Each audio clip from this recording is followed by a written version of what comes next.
Pronti? 1, 2, 3. Buono il segnale con l'errore di Elemis Tab mentre c'è lotta per il comando. E da dietro Numero numero 8 di 5, Astecca Elemis Dimar Tab, squalificato. cerca di sfilare su Etienne Latorre, Numero che prova 12, ancora a Dolce difendere la Indal, posizione. squalificato. La squalifica anche per Dolce Indal e così passa dopo 300 metri Astecca Dimar, che guida quindi davanti a Etienne Latorre. Più indietro vediamo Divine Matley e Kunigunde. Kunigunde all'esterno muove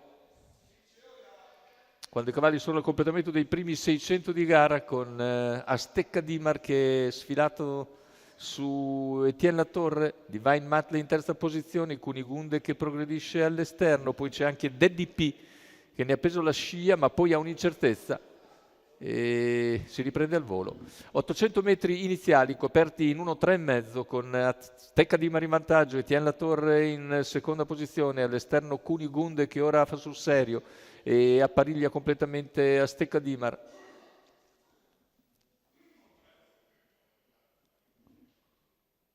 Completamento del chilometro in 1,22, Kunigunde passa a condurre su Astecca Dimar ed Etienne Latorre. All'esterno allora rimane scoperto Daddy P che si trascina Zodecar Very Nice, un giro alla conclusione, Kunigunde ha preso la testa. All'esterno si impegna Daddy P che copre Astecca Dimar. Cavalli a 700 scarsi dalla conclusione con leader Kunigunde. Daddy P prova ad impegnarsi nuovamente all'esterno, c'è un parziale ora in 15 quando siamo a 500 dalla conclusione. Ancora Daddy P che va su Kunigunde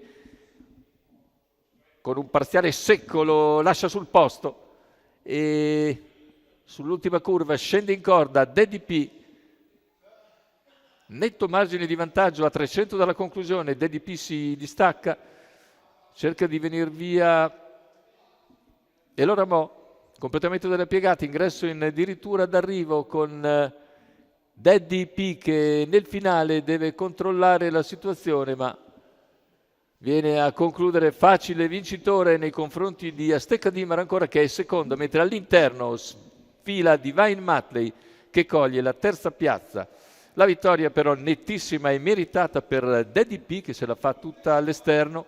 La prima parte coperta, la seconda tutta scoperta all'esterno, 1 chilometro scoperto di fuori per Daddy P che Maurizio Cheli porta a un netto e franco successo in questo handicap sul doppio chilometro per conto di Marco Bortolotti e della scuderia Limitless.